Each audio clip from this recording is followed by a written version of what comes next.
Thank you very, very much for your very generous introduction. I'm very pleased that I allowed myself to be arm-twisted to come here. I met Imran a couple of weeks ago in Arusha, and during the coffee break, he came to me and said, "We are having this event in Accra, and I would like you to come and deliver, talk to us." And I said, "I'm an old man. I've stopped talking just like that." You know, when you're an old man, before you talk, you have to reflect and reflect and reflect. And these days, I don't have that time for it. I like to wake up in the morning and see what's in my garden, and then deal with the garden issues, and then think about what I'm going to have for lunch. And now I'm here, instead of walking around my garden, I'm addressing all these very serious people.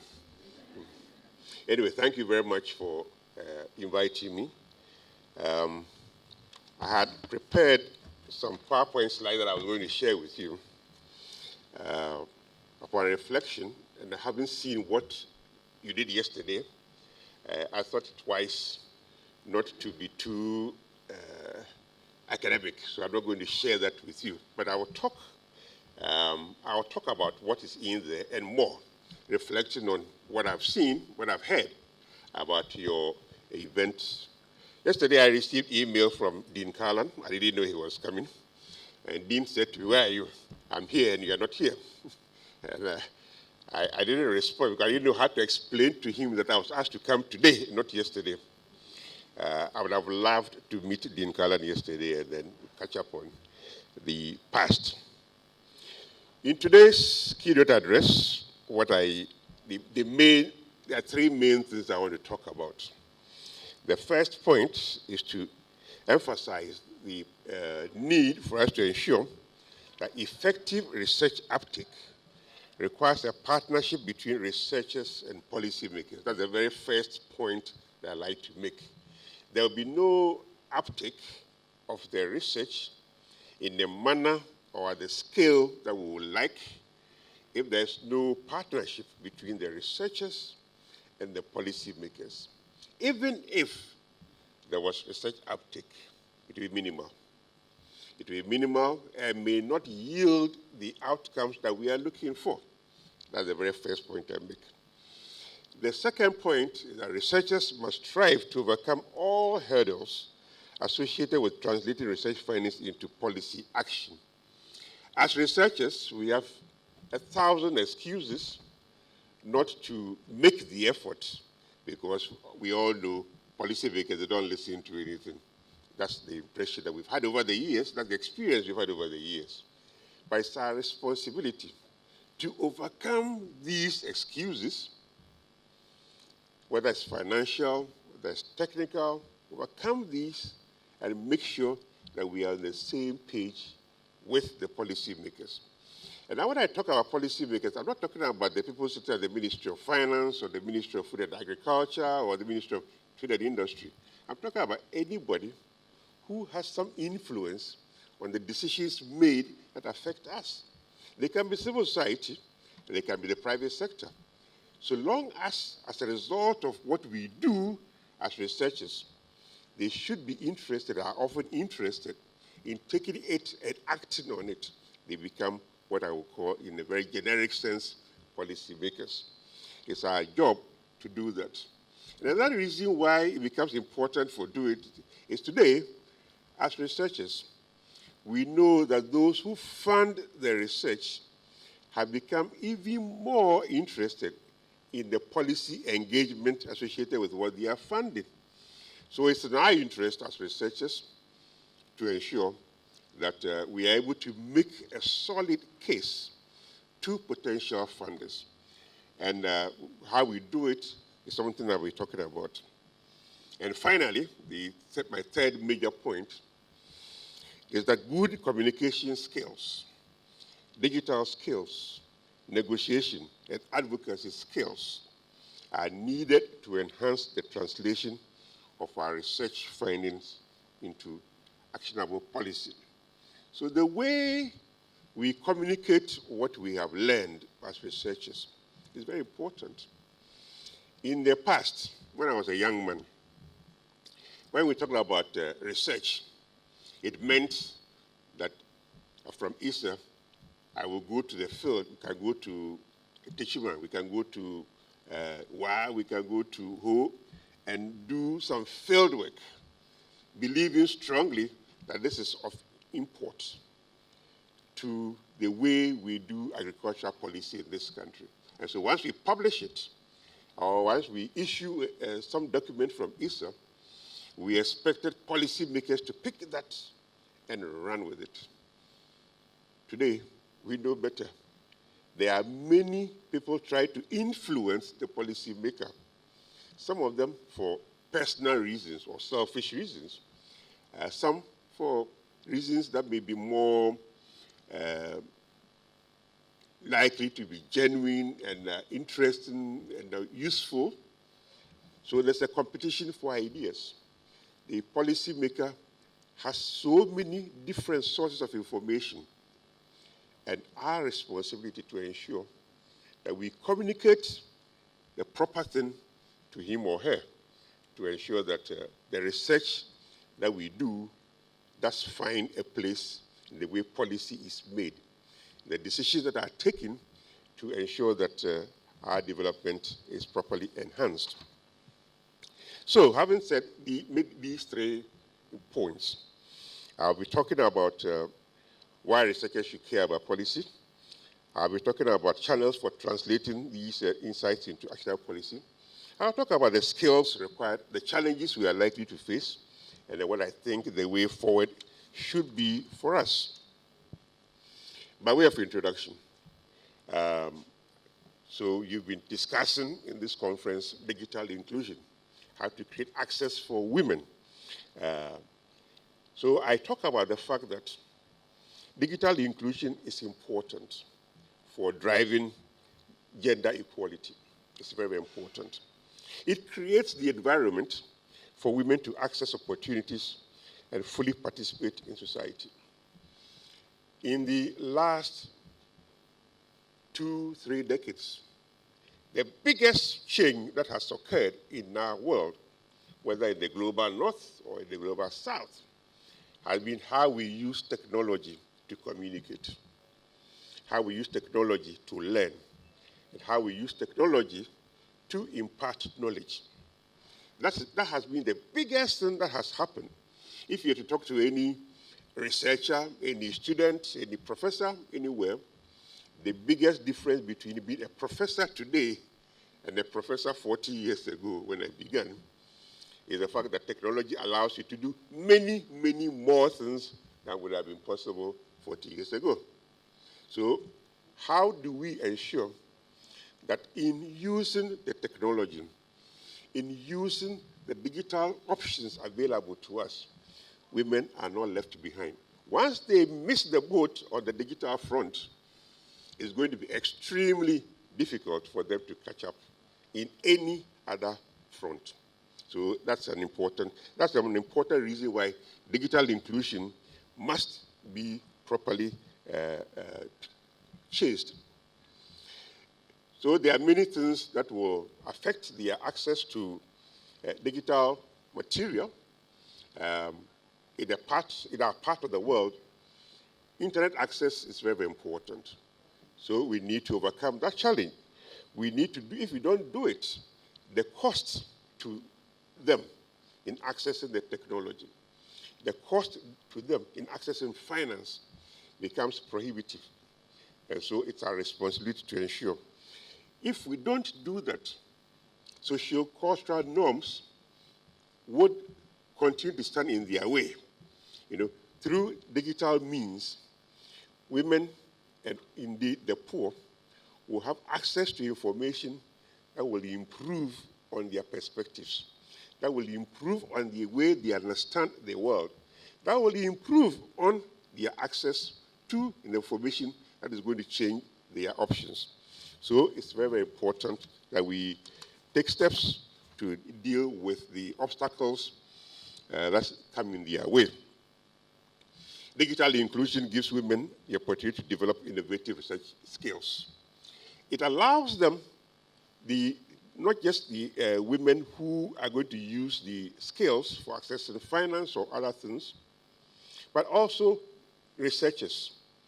The digital skills will allow researchers to better understand women, and even better when the researchers themselves are women.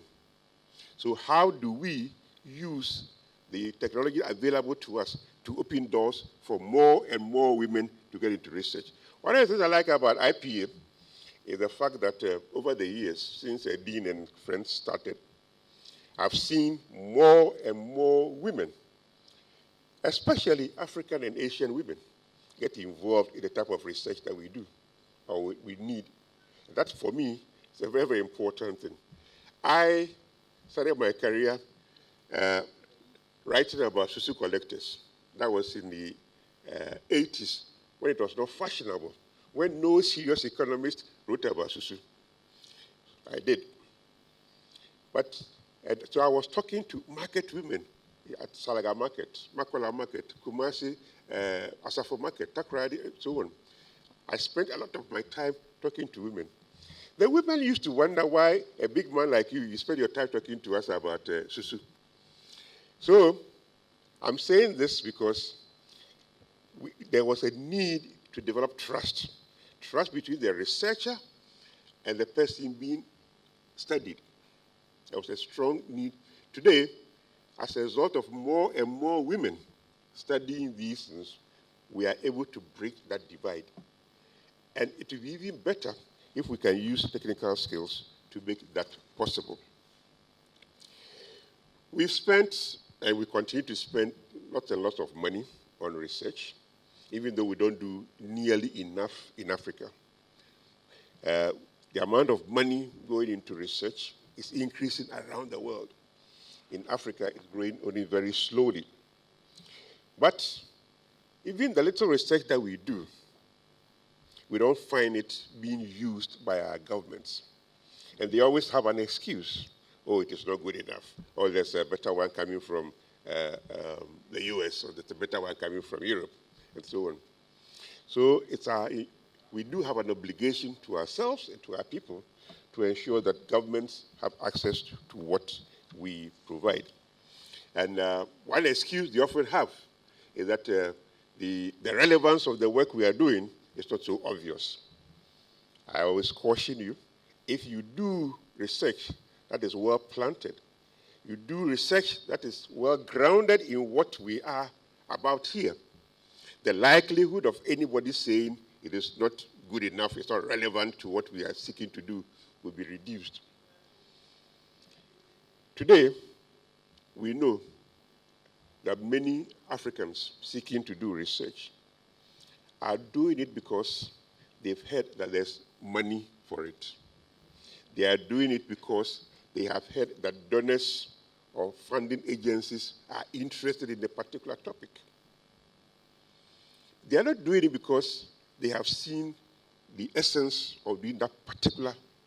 They've gone to the website of Ford Foundation or Rockefeller or MasterCard and have seen that they are interested in something. And so they tailor make a proposal that would fit in there. It's not always that the research coming out is relevant for Ghanaian development or Nigerian development or Bangladeshi development. No, not always. So it's our responsibility to ensure that we change the narrative, that we do research that reflects our own experiences, our own lived experiences. I began work on susu collectors because I grew up seeing them at the Tuesday market in Mamprobi. How many of you know the Tuesday market in Mamprobi? Yeah, that's where I grew up in Kolegon. So I saw them every day. I saw them deal with the women. And I saw them go to the bank from the market. And I was wondering, so what influence? When I became an economist, I wondered, how come women can't borrow money when they need it for their businesses? And the banks will tell you, they don't have this, they don't have that, we don't have enough information about them. But the susu collector who brings the money to you every day has all the information about these women. So why don't you link up with him? It made sense. It took me 20 years trying to convince banks in Ghana to do something about it. They didn't do it until microfinance became a big thing, and then you get the women's wealth banking chasing you. How do we get women? It's about time we make the world understand that our lived experience should be the one driving the research that we do, and not what their money dictates. Not what their money dictates. I know that the IPA may not be too comfortable with that because a lot of the discussion about what type of research to do does not take place here. I'm saying this because I want us to own it. If we are going to talk about building equitable partnerships in doing research and ensuring that the policy outcomes are meaningful and well used, it must begin from what type of research we are going to do. And that research, the type of research, is going to be driven by our own lived experiences, what we saw as children, how we grew up, and the things we experienced. We all had mothers who tried to make a living one way or the other. What kind of challenge did they face? How does that affect our own education? How does that affect our upbringing? How does that today reflect on the way we think about policy? Whether it's agriculture, whether it's in housing, whether it's in industrial transformation. How does that experience reflect in all of that? So, I talk about the need for us to have greater equity in doing this. For us as Ghanaian researchers, for us as Nigerian researchers, to own the research that we are undertaking. That the research is something that reflects our own interests. And when we do own it, it becomes easier to convince the policymaker, because that policymaker also grew up in the same environment. That policymaker also saw the challenges of poverty and understood. The difference between you and him or her is that you have made it a business to delve deeper and deeper with more rigorous approaches into understanding it. And through your experiences from doing the research, and look at how others have delved into that problem and dealt with it, you are able to offer solutions that could benefit your society. And so ownership of the research is important. It's important for developing equitable partnerships. So, after we have owned it, then what? After we've owned it, it should reflect in the research questions we ask. It should reflect in the way we do the research. When we take young people to the field to conduct, do various surveys, the approach that we use in engaging poor farmers, male and female, should be reflective of this ownership. We should be doing this in a manner that reflects their own influence, their own interests in the research outcomes. So we don't do research that simply reflects our interests, but not those of the stakeholders. That's one point that I always like to make when I address young researchers. So, equitable partnerships, what do they mean? I've said at the beginning that if we want the work we do to be taken up in a reasonable manner by policymakers, there must be an equitable partnership. Equitable partnerships mean for me, and I believe also for many in this business, that we own the story together. So it's not just me owning it, but I make you a part of that story, and you own it with me. Many African universities are there, and their researchers are there, and they will receive email from a colleague at Manchester University, or Liverpool, or Harvard, or Northwestern, saying, I have a grant from USAID to do work next YZ. Are you interested in partnering with me to do it? And very likely you say, oh, yes, I'll be very happy to do it with you. Why are you saying you are very happy? One, it may be that the theme of the research is of relevance to your own work, and so you want to do it. But in many, many cases, you want to do it because there's a few $1,000s attached to it. And so I'm not being judgmental. I've done it many times myself. Today, if the MC said that I was very, I did work that everybody wanted to, but they paid me for it. So we allow these other interests to drive the type of research that we are doing. And I'm saying that let's roll it back. Let's go to them and say, I have money, I have this idea, and I need money to do the research. So let's take it together to find the money to do it.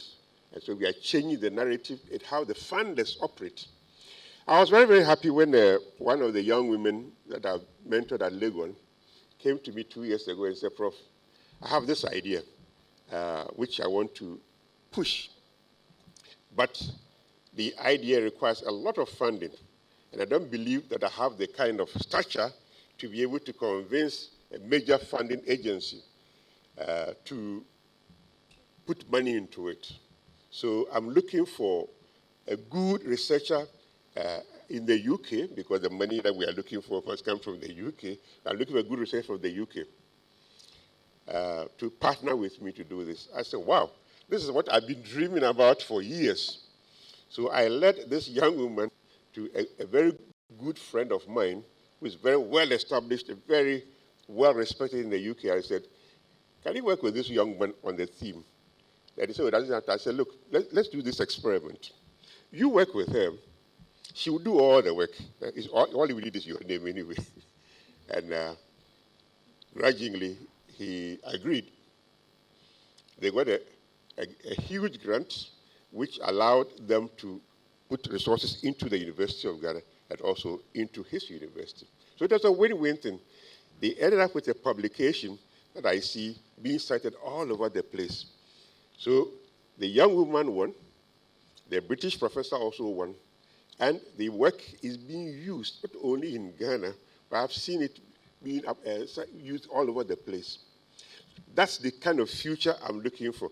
That's the kind of work that appeals to the Ministry of Food and Agriculture in Ghana, because they've seen, as not just a Ghanaian woman doing it, by working with a highly respected British professor who is known to have done a lot of work in this area. So they take it more seriously. Of course, when the World Bank sees this kind of thing, they take it also even more seriously. But that's how I expect and I hope that our young women researchers will approach. So when it comes to grantsmanship, Mr. MC, when I'm talking, I don't often look at the time. So when you think I should stop, tell me, and I'll be. How many more minutes do you want me to continue? Sorry? 10 minutes. Oh, no problem. So one area that I like to emphasize is grantsmanship. How do we use our knowledge and our pursuit of equal partnerships to enhance our grantsmanship? So the example I gave you, this young woman has improved on her capacity to earn grants. He says 10, you say 5. This young woman, okay, so we'll do 7. So this young woman has improved. And I'm so happy that since that introduction 2 years ago, she has gone on to win many more, well, a few more bigger grants. And so her grantsmanship skills have been enhanced.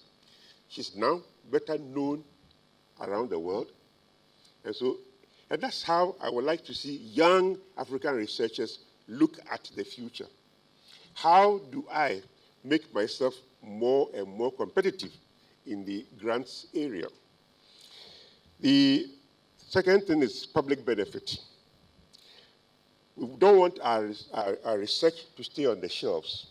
We don't want to be known only for writing this or for writing that. I want to be known for using our writing to change things, for using the things that we know to make better policies.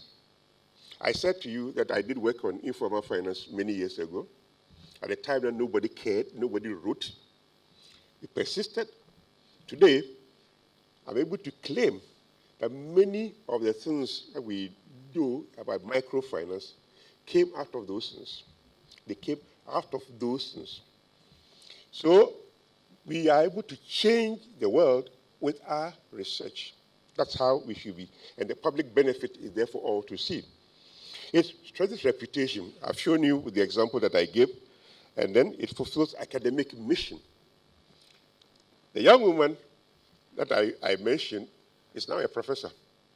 You know, she's one of the youngest professors that today you have.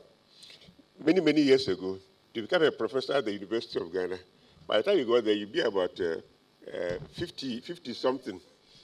Now you go there, there are all these 39-year-olds, 40-year-olds, and so on, because the world has changed, because they are using digital skills much more effectively than was possible in my time. When I became a professor at 42, everybody, hey, small boy, small boy. You know, today there are many, many more people there, both men and women, who are doing that.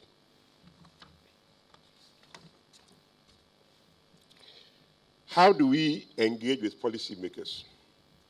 I don't know how many of you know about the International Growth Center. The International Growth Center is an initiative of the UK government through what used to be the DFID and now FCDO. One of the approaches to developing the IGC was to ensure that all the research being done was done in partnership with policy institutions in Africa and Asia, South Asia. It was a good experiment in the sense that it forced the researchers right from the beginning to ask the right questions, talking to officials of the ministries of agriculture, education, health, etc., etc. But it's a very, very expensive thing. It is a very, very expensive venture. I was associated with IGC for many years, so I know how much money went into it. The question is, can African researchers use the same principle where the work that you do is a reflection of your collaboration with your policymakers right from the beginning? I talk about ownership and so on. What it means is that if you are at ISA and you are thinking about doing work on digital finance, engaging from the beginning with the policymakers. So asking the right questions.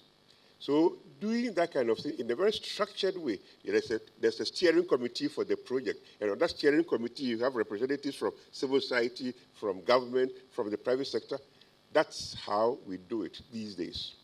And that's how you ensure that you are engaging with policymakers. I also am associated with the African Economic Research Consortium, AERC.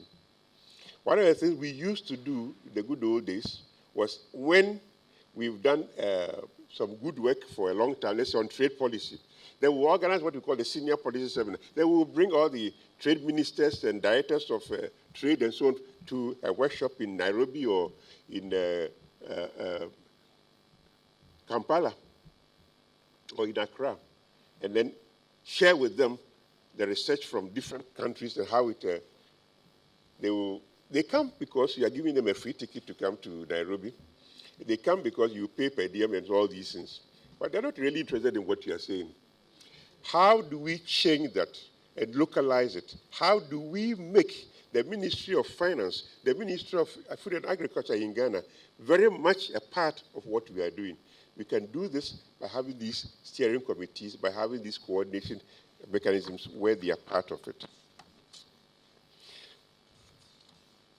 So, you require communication skills, you require digital data skills, you require an awareness of the context. These are things that you need in order to. Networking is very, very important. Being able to network with others is crucial. It's important that if you are doing work on digital finance in Ghana, that you are properly networked with other Africans doing similar work, and also network with others in other parts of the world. Being a part of a network of African researchers helps you to be able to negotiate much, much better.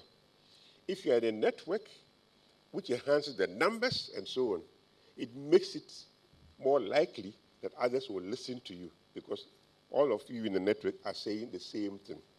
That's very important. So there's a need for us to, as working with our governments, to overcome the challenges that go with bringing policy or making policy that is based on good research. We've got to invest in the research activities themselves. We've got to enhance on the motivation for the academics. We've got to think about the misinterpretation of research findings. We've got to think about access to quality data. I'm very happy with respect to this one that in the last decade, access to data in Africa has improved significantly, thanks to things like IPA and other initiatives. Today, access to data about how the poor live their lives, what they do, and so on, has changed. And digital skills have been a part of that story. The use of new technologies have been the driving force behind this, and the fact that donors or funding agencies were willing to put money into it. So, in terms of moving forward, I talk about the need for us to intensify research, for us to do more and more research. When about 10 years ago, Africa contributed only about 1.5% of all the global knowledge on everything, various things. In the last decade, it has increased considerably, so we are doing more than 3% now. But it's not at all enough. We've got to intensify the research that we do. We in Ghana, we in Nigeria, everywhere in Africa, need to do more and more research that is well-grounded along the lines that I've discussed. Internships allow young people to be exposed. Teaching with the right curricula at the universities is important. And showing our young researchers how to pursue grantsmanship is important. Strengthening the infrastructure. I see Peter Kote is in the room, and ISA today has become the place where social science research is probably well structured, best structured. It has taken many years of enhancing the infrastructure, training people and so on. So that investment is very, very important. Building capacity and then ensuring that people are willing to work across disciplines. If you are an economist and you want to understand finance, finance for women, finance for the poor, you are not going to find all the right tools for pursuing that simply relied on economics. Being able to work with sociologists is important. Being able to work with geographers is very crucial. Being able to work with agriculturists is even better. So learning to work across disciplines is very, very important in this. And the final point I make is when you become experienced, when you become acknowledged globally or regionally as the expert in this area or that area, the best thing that you can leave is to begin to mentor other people, to show other young people that this is the best way to do it. If we don't, all the knowledge that we acquire will one day go with us. Thank you very much.